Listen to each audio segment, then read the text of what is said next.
അസ്സലാമു അലൈക്കും വറഹ്മത്തുള്ളാഹി വബറകാതുഹു. യോഗാധ്യക്ഷൻ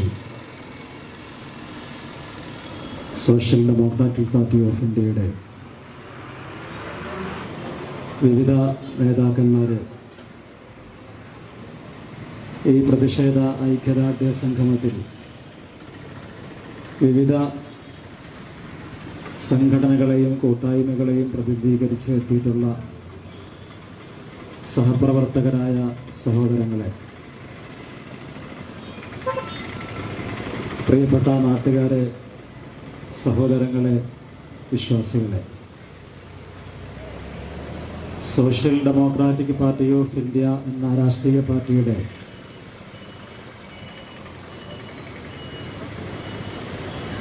നേതാവായ MK ഫൈസിയുടെ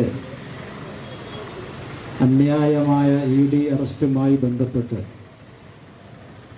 അതിനെതിരെ നടത്തുന്ന ഐക്യദാർഢ്യ സംഗമത്തിൻ്റെ വേദിയിലാണ് നാം ഉള്ളത്. തികച്ചും കുറ്റകരമായ ഒരു നടപടിക്രമമാണ് MK ഫൈസിയുടെ വിഷയത്തിൽ നിന്ന് മാത്രമല്ല, ഇത്തരത്തിലുള്ള പല വ്യക്തികൾക്കുമെതിരെ ഗവൺമെൻറ് ഒളിഞ്ഞും തെളിഞ്ഞും ആക്രമണം നടത്തിക്കൊണ്ടിരിക്കുന്നത് ഒരു മതേതര രാജ്യത്തിൻ്റെ, ജനാധിപത്യ രാജ്യത്തിൻ്റെ സങ്കല്പത്തിനും അതിൻ്റെ സുതാര്യമായ മുന്നോട്ടു പോക്കിനും ഏറെ ഭീതിജനകമാണ് എന്നാണ് ആമുഖമായി അറിയിക്കാനുള്ളത്. സ്വാതന്ത്ര്യാനന്തര ഇന്ത്യയിൽ വൈദേശികരുടെ കയ്യിൽ നിന്നും ഇന്ത്യയെ മോചിപ്പിക്കുവാൻ മുന്നിട്ടിറങ്ങി ഇന്ത്യ വൈദേശികാധിപത്യത്തിൽ നിന്ന് ഒരു ജനാധിപത്യ മതേതര രാജ്യമായി പ്രഖ്യാപിച്ചതിൻ്റെ പ്രയാണം നടന്നതിന് ശേഷം ഇന്ത്യ നേരിടുന്ന ഏറ്റവും വലിയ വെല്ലുവിളിയാണ് സ്വാതന്ത്ര്യത്തിന് വേണ്ടി ശബ്ദിക്കുകയും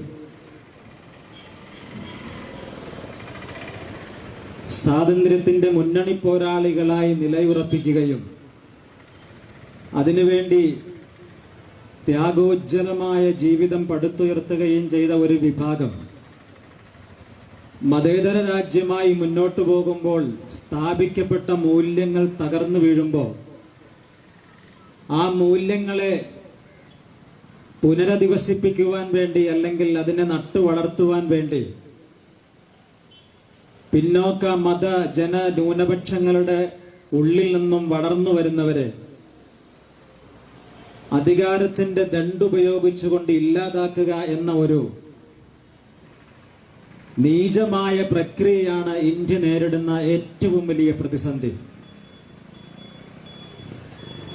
സ്വാതന്ത്ര്യാനന്തരം പരിശോധിച്ചാൽ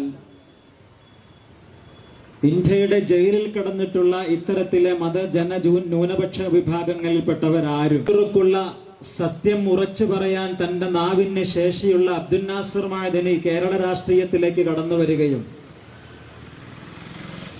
അദ്ദേഹം പറയുന്ന സത്യസന്ധവും ധാർമ്മികവുമായ കാര്യങ്ങളെ ഈ രാജ്യത്തിന്റെ ഭരണകൂടത്തിന് അസ്വസ്ഥത സൃഷ്ടിച്ചപ്പോൾ അദ്ദേഹത്തെ 20 കൊല്ലക്കാലം ജയിലിലടച്ച് ഇന്ന് അദ്ദേഹം ഒരു ജീവിക്കുന്ന രക്തസാക്ഷിയായി കേരളത്തിന്റെ മണ്ണിൽ ചികിത്സയിൽ കഴിയുകയാണ്.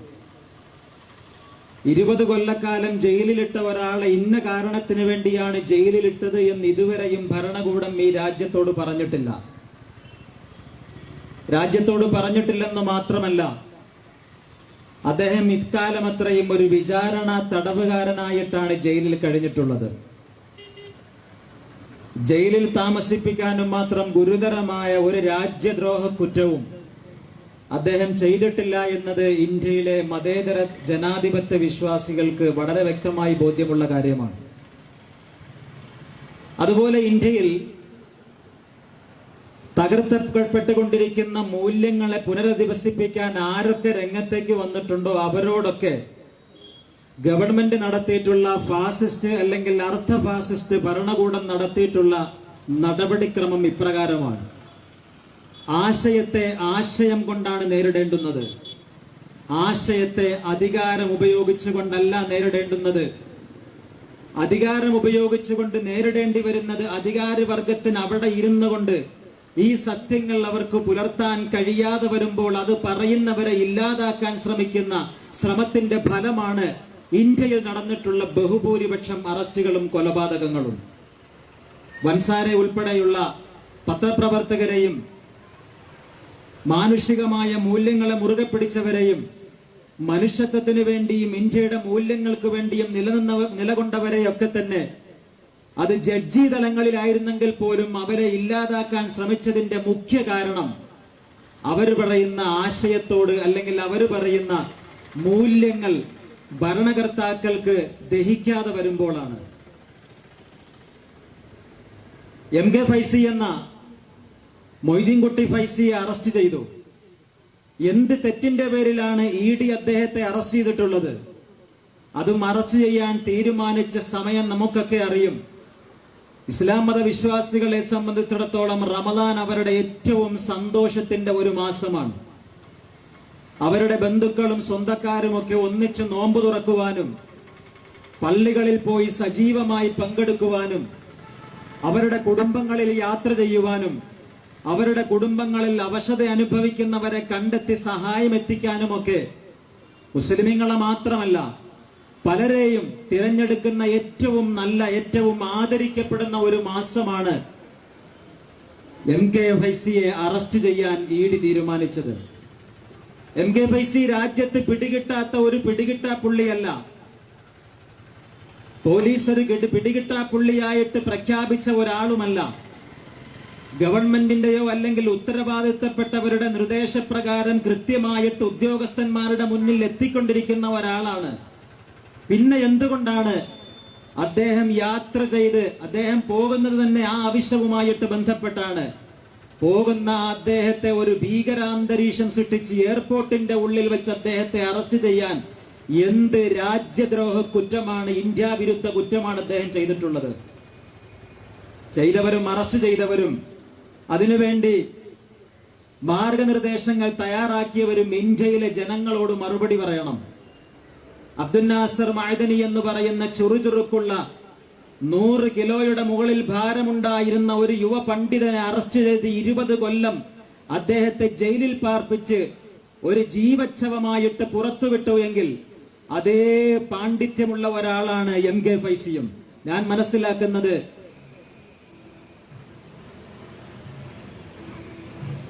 സമസ്തയുടെ ഏറ്റവും ആദരിക്കപ്പെടുന്ന ഉന്നത സ്ഥാപനമായ പട്ടിക്കാട് ജാമിഅ നൂരിയയിൽ നിന്നും ആലിം ബിരുദം കോഴ്സ് പൂർണ്ണമാക്കി ഫൈസി ബിരുദമെടുത്ത ഒരു യുവ പണ്ഡിതനാണ് MK ഫൈസി.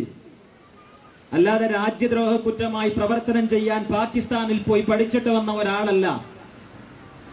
സമസ്ത കേരള ജമിയത്തുൽ ഉലമ ഇന്നും അംഗീകരിച്ച് അവരുടെ അണ്ടറിൽ പോയിക്കൊണ്ടിരിക്കുന്ന ഒരു സ്ഥാപനമായ പട്ടിക്കാട് ജാമിഅ നൂരിയയിൽ ആലിം കോഴ്സ് പൂർണ്ണമായി പാണ്ഡിത്യത്തോടുകൂടി പുറത്തിറങ്ങിയ ഒരു പണ്ഡിതനാണ് MK ഫൈസി.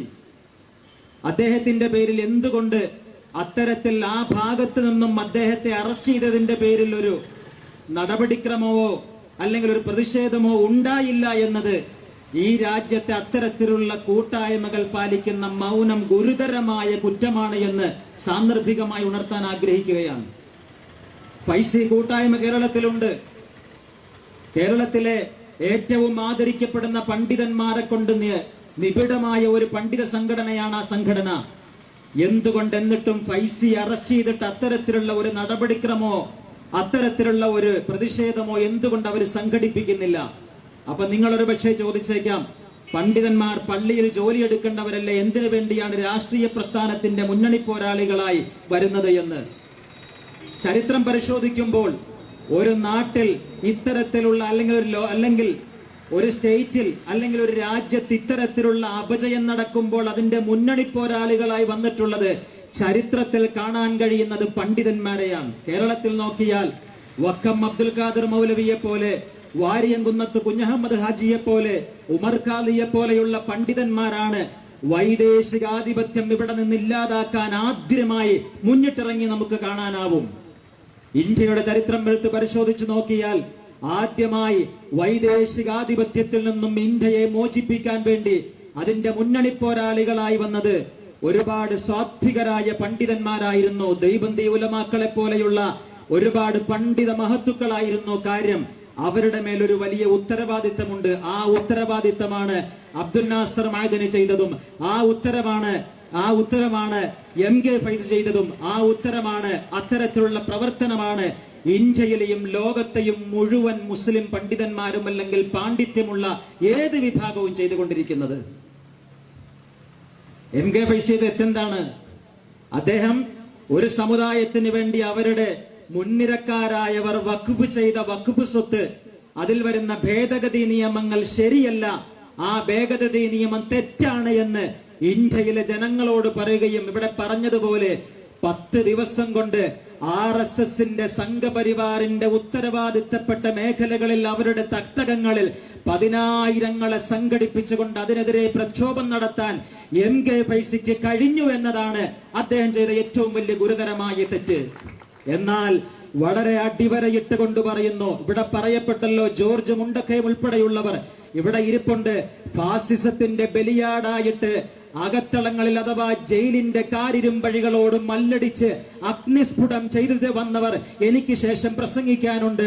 ഞങ്ങളുടെ ലക്ഷ്യം ഒരിക്കലും ഇന്ത്യ രാജ്യത്ത് നഷ്ടപ്പെട്ടുകൊണ്ടിരിക്കുന്ന മൂല്യങ്ങളെ അതിരുവസിപ്പിക്കാനാണെങ്കിൽ, അതിനെ പറിച്ചിടാനാണെങ്കിൽ ആയിരക്കണക്കിന് ഇന്ത്യയിലെ പണ്ഡിതന്മാർ അതിന്റെ മുന്നണി പോരാളികളായി ഉണ്ടാകുമെന്ന് ഈ ജനത്തെ സാക്ഷി നിർത്തിക്കൊണ്ട് പറയാൻ ആഗ്രഹിക്കുകയാണ്.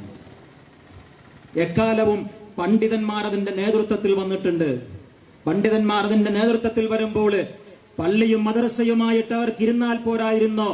എന്തുകൊണ്ടാണ് പൊതുരംഗത്തേക്ക് ഇറങ്ങേണ്ടി വന്നത് എന്ന് പറയുന്നവർ ചരിത്രത്തിന്റെ പിന്നാമ്പുറങ്ങളിലേക്ക്, ഇന്നലകളിലേക്ക് അവർ പോകണം. രാജ്യത്ത് നടക്കുന്ന സാമുദായികമായി അതേത് സമുദായത്തിൻ്റെതാവട്ടെ അവിടെയൊക്കെ മുന്നണി പോരാളികളായി വന്നിട്ടുള്ളത് ആ സമുദായത്തിൽ ആദരിക്കപ്പെടുന്നവരാണ്. അത് അയ്യങ്കാളിയായാലും സഹോദരൻ അയ്യപ്പനായാലും ആരായാലും നാരായണ ഗുരുവായാലും ആരായാലും അവർ മുന്നണി പോരാളികളായി രംഗത്ത് വന്നിട്ടുള്ളത് അവരൊക്കെ പാണ്ഡിത്യത്തിന്റെ ഗരിമ ഉള്ളത് കൊണ്ടാണ്. ആ പണ്ഡിതൻ ഒരു ധർമ്മം പാലിക്കാൻ സമുദായത്തോടും സമൂഹത്തോടും രാജ്യത്തോടും തനിക്കൊരു ധർമ്മമുണ്ട് എന്ന് മനസ്സിലാക്കിയതിന്റെ പേരിലാണ്. ആ പേരിൽ തന്നെയാണ് അബ്ദുൽ നാസർ മഅദനിയും MK ഫൈസി ഉൾപ്പെടെയുള്ളവർ ഈ സമരരംഗത്ത് നിൽക്കുന്നത് എങ്കിൽ ആയിരക്കണക്കിന് പണ്ഡിതന്മാർ അത്തരത്തിലുള്ള ലക്ഷ്യം മുന്നിൽ കണ്ടുകൊണ്ട് നടക്കുന്നവരാണ്. ജയില് കൊണ്ടും റെയ്ഡ് കൊണ്ടും ഈ നവോത്ഥാനത്തെ ഇല്ലായ്മ ചെയ്യാൻ കഴിയില്ല. കാലത്തിന്റെ ചരിത്രത്തിന്റെ ഇന്നലകളിലേക്ക് പോയാൽ ജയില് കൊണ്ടും അതുപോലെയുള്ള ശിക്ഷാ നടപടികൾ കൊണ്ടും മാറ്റപ്പെടാൻ കഴിയുമായിരുന്നെങ്കിൽ ഇന്ന് ഇന്ത്യ മോചിതമാകുമായിരുന്നില്ല, സോവിയറ്റ് റഷ്യ മോചിതമാകുമായിരുന്നില്ല, ലോകത്തെ ഒരുപാട് രാജ്യങ്ങൾ മോചിതമാകുമായിരുന്നില്ല. നമ്മൾക്കെതിരെ നമ്മുടെ രാജ്യത്തിന്റെ പ്രധാനമന്ത്രി ഉൾപ്പെടെയുള്ളവർ നടത്തിക്കൊണ്ടിരിക്കുന്ന പുതിയ തീരുമാനം കണ്ടില്ലേ? ഇപ്പോൾ ഏറ്റവും കൂടുതൽ ജനങ്ങൾ കഴിക്കുന്നത് ഇലയടയാണ്. അതുകൊണ്ട് ഇലയടയ്ക്കും ടാക്സ് ഏർപ്പെടുത്തണം. ഇത് ഇന്ത്യ രാജ്യത്തെ മുസ്ലിമീങ്ങൾക്ക് മാത്രം വരുന്ന പ്രശ്നമല്ല. ഇന്ത്യ രാജ്യത്തെ മുസ്ലിമീങ്ങൾ മാത്രം അഭിസംബോധന ചെയ്യുന്ന ഒരു പ്രതിസന്ധിയല്ല ഇത്. രാജ്യത്തെ മുഴുവൻ ജനങ്ങളും, അതിൽ ഹിന്ദു ഉണ്ട്, അതിൽ ക്രിസ്ത്യാനിയുണ്ട്, അതിൽ ജൈനനുണ്ട്, അതിൽ മതമില്ലാത്തവരുണ്ട്, സാക്ഷാൽ കമ്മ്യൂണിസ്റ്റുകാരും അതിലുണ്ട്. എല്ലാവർക്കും വരുന്ന പ്രതിസന്ധിയാണ് രാജ്യത്തിന്റെ ഭരണാധികാരികൾ നീങ്ങിക്കൊണ്ടിരിക്കുന്ന ഇത്തരത്തിലുള്ള പ്രതിസന്ധികൾ. വഖഫ് ബില്ല് നഷ്ടപ്പെടലോടുകൂടി നിങ്ങൾ കണ്ടില്ലേ? പാലാ ഇടവകയുടെ പേരിലുള്ള ഒരു സ്ഥലം അവിടെ കപ്പയ്ക്ക് വേണ്ടി കിടങ്ങു കുഴിച്ചപ്പോൾ അതിന്റെ പുരാതന അമ്പലത്തിന്റെ ഏതോ ചില സാധനങ്ങൾ കണ്ടെത്തി എന്നതിന്റെ പേരിൽ അവിടെ പൂജ നടത്തിയിട്ട് അത് അവരുടെ സ്ഥലമാണെന്ന് വിധിക്കപ്പെടുമ്പോൾ എന്തുകൊണ്ടാണ് അതിനെതിരെ മിണ്ടാതിരിക്കുന്നതും അതിനെതിരെ ഉരിയാടാതിരിക്കുന്നതും? പിന്നെ മുസ്ലിം സമുദായം അവരുടെ സ്വത്തുക്കളും അവരുടെ മുൻഗാമികളും കൊടുത്തുവെച്ച ഈ സമ്പത്തുകൾ നഷ്ടപ്പെട്ടു പോകുന്നതിൽ സമരം ചെയ്യുന്നത് കുറ്റകരമാണെങ്കിൽ 1 ഇഞ്ച് പോലും വഖഫ് ഭൂമി വിട്ടുതരാൻ തയ്യാറല്ല എന്ന് പറഞ്ഞുകൊണ്ട് എന്നെ ഇതിലേക്ക് ക്ഷണിച്ച ഇതിന്റെ സംഘാടകർക്ക് 1000 നന്ദി അറിയിച്ചുകൊണ്ട് വിരമിക്കുന്നു. എല്ലാവർക്കും നന്ദി, നമസ്കാരം. അസ്സലാമു അലൈക്കും വറഹ്മത്തുള്ളാഹി വബറകാതുഹു.